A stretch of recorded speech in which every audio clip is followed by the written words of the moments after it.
Five thoughts about one thing. A poem by Damian Westfall. For Josh. Be careful where you walk, my friend, for here you tread upon dead men's bones. One. So, look, I never read any Darwin per se, but Origin of the Species stands, of course, upon one of my fortified bookcases that support the finest of literature, still all mostly unread by me. So, look, I'm not pretending to be an expert on evolution. I'm just this guy who knows at least to have Origin of the Species on his bookshelf, even if, as stated above, it remains unread by its owner, me. And you know what? I never read me any Mary Shelley or any of that nonsense, but I know the basics of both. And that's enough for me to burn in crushing anxiety and existential dread that radiates from my kundalini straight up to my head. Two. So, once upon a time, there were these four cousins who lived in the darkest jungles of Cameroon. And one day, their mothers send them out to forage in the foliage of their surrounding, the unforgiving jungle. While searching, the four cousins discover four bizarre finds. The first cousin finds two hind legs ensconced in golden fur. The second cousin finds a mighty, muscled torso. The third cousin finds two nimble front legs, as yellow in color as the hind legs the first cousin found.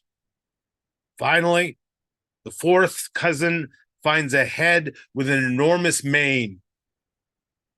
When the four cousins come together to show each other what each they found, they put all their found objects together and have the idea of enjoining the four elements into one living lion, which they propose will eternally serve them and definitely not eat them, but rather protect them from the other savage beasts and burdens of the jungle.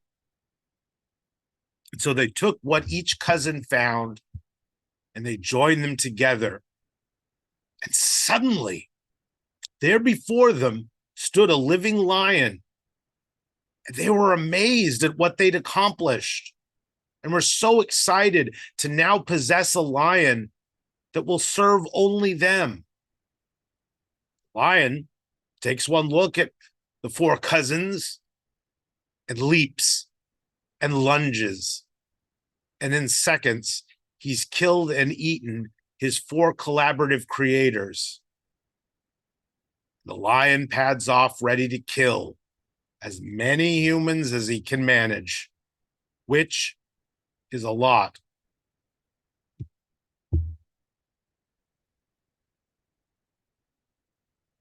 Three.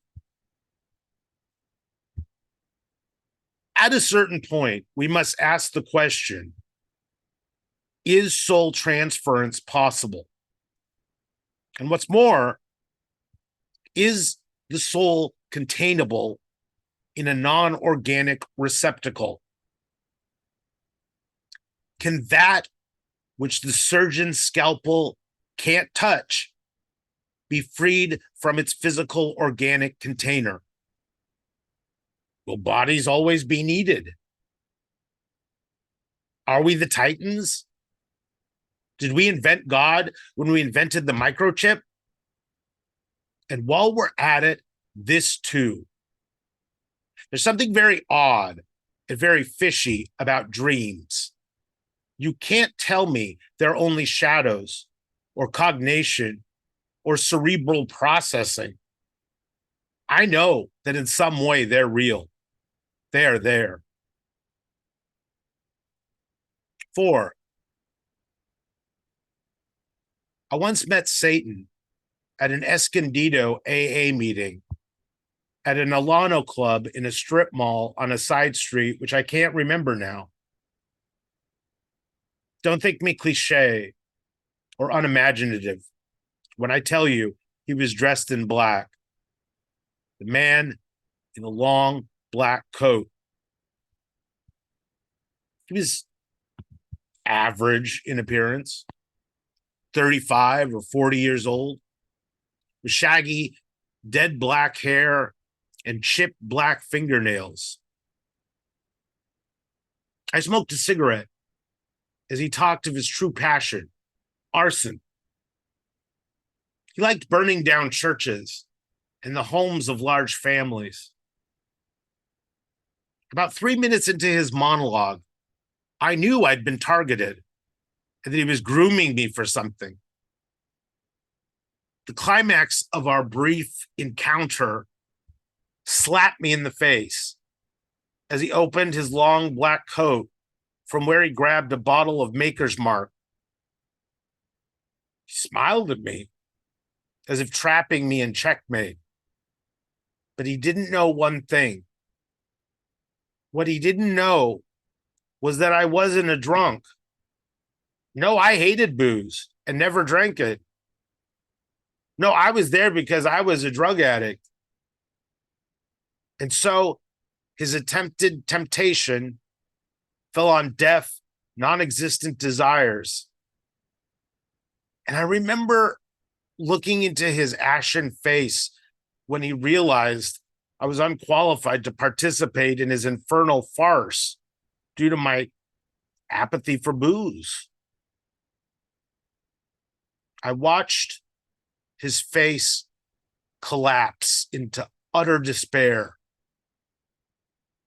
For just one moment, I thought he would weep. I thanked him for his offering, but said, no. Extinguished my cigarette and walked off away from Satan in the patio, out back behind the Alano Club. My hand shook in terror for 20 minutes as my father drove me away from the man in black and the Escondido Alano Club. 5,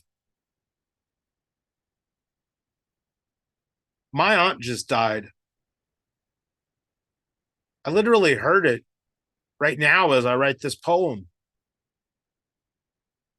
She never liked me, and I never liked her. And yet, she is my aunt, and I loved her. But I feel nothing. No grief, no sadness, just inevitability. And all of this makes me think of the very tricky subject of dehumanization.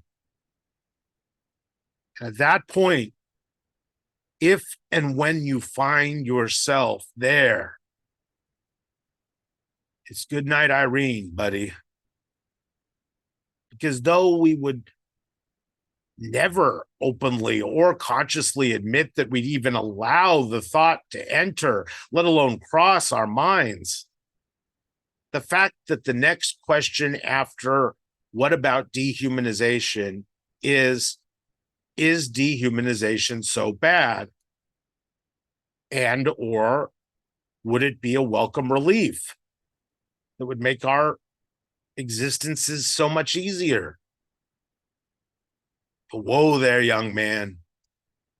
Out that way is darkness and doom, red devils with flaming pitchforks, and the unlucky ones who cross its border rarely, if ever, return.